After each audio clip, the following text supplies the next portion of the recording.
सरसों oily crop के बाद अगली फसल जो है वो आप क्या काश्त करें। औसत पैदावार जो है वो जो बुरी से बुरी वो 60 मन है और इसकी अच्छी पैदावार जो है वो 100 मन की जो आमदन है वो है 3,10,000 रुपए।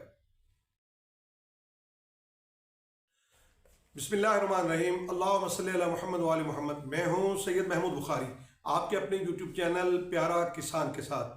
नाज़रीन मोहतरम, आज जो है वो हम बात करेंगे कि हमने पिछले अपने व्लॉग के अंदर ये बात कही थी कि प्यारा किसान गंदम नहीं बीजेगा और उसकी वजूहात हमने बयान की थी और हमने बताया था कि गंदम जो है वो किसी तौर पर भी किसान को फ़ायदा नहीं दे पा रही क्योंकि हुकूमती पॉलिसियों की वजह से, और हमें जो है वो उन पॉलिसियों की वजह से जो है वो 2 साल से किसान को 2200 अरब रुपए से ज़ायद का नुकसान उठाना पड़ा है। तो फिर ये सवाल आया कि गंदम नहीं बीजे तो फिर हम क्या बीजें। तो ये मेरा कोई तीसरा प्रोग्राम है उस सिलसिले में, तो आप इसको ज़रा तवज्जो से सुनिए। देखिए, जब तक हम अपनी सोच को नहीं बदलेंगे, जब तक हम वक्त के हालात के मुताबिक अपने आप को तब्दील नहीं करेंगे, उस वक्त तक हम जो है वो तरक्की नहीं कर पाएंगे।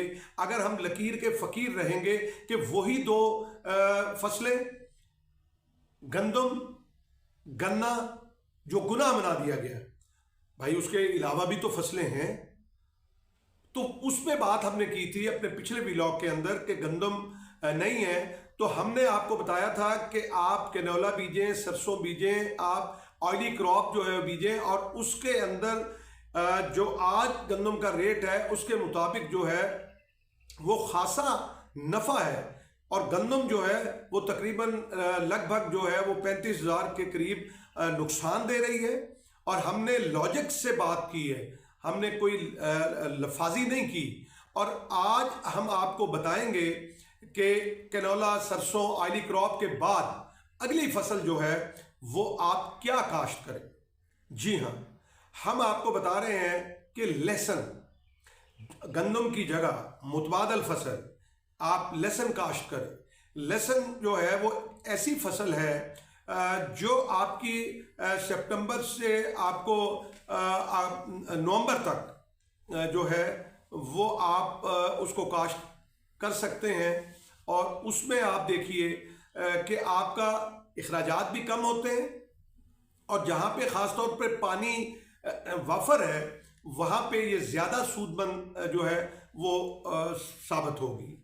नाज़रीन मोहतरम, सवाल ये पैदा होता है कि हम अगर हमारे पास 10 एकड़ ज़मीन है तो हम मुख्तलिफ फसलों पे क्यों नहीं जाते। ठीक, एक दफ़ा कोई मौसमियाती तब्दीली की वजह से फसल में कमी आ गई, पैदावार में कमी आ गई, तो हम जो है वो छोड़ के दूसरी फसल पे शिफ्ट होते हैं। ठीक, तो आप जब ने देखा कि पिछले दिनों प्याज जो है वो मार खा गया, लेकिन आज प्याज की कीमत क्या है। अगर हम अपने आप को इसके लिए तैयार करें और वो जो तरीके उनको एडॉप्ट करें, उनको सीखें, उनको कि फसल को जो है वो किस तरह से संभाल के रखना है जब मार्केट के अंदर उसका जो है वो रेट नहीं है। तो इसी तरह लहसन की फसल को भी हम रोक सकते हैं जब हम उसको बर्दाश्त कर लें, ज़मीन से निकाल लें। तो मार्केट के अंदर अगर रेट अच्छा नहीं है तो फिर हम उसको रोक सकते हैं। वो ऐसी चीज़ है कि जिसको रखा जा सकता है उस वक्त तक जब तक के मार्केट का रेट बेहतर नहीं हो जाता। अब हम आपको बताते हैं कि लहसन के अंदर जो है वो आप जो है वो उसको बीजेंगे अक्टूबर से नवंबर तक। जी हाँ, आप उसको बीजेंगे अक्टूबर से जो है वो 15 नवंबर तक इसका पीक टाइम है, बेहतरीन टाइम है। जो इस टाइम के ऊपर जो है वो बीजेगा वो बेहतर उसकी पैदावार होगी। अच्छा, अब इसके अंदर जो है वो आप देखें कि इसकी अखराजात क्या है। ज़मीन की तैयारी, इसकी बेहतरीन तैयारी कीजिए, 10,000 रुपये, वही जो गंदम के ऊपर ख़र्चा आ रहा था, आप इसकी ज़मीन की तैयारी पे वही ख़र्चा आ रहा है। उसके बाद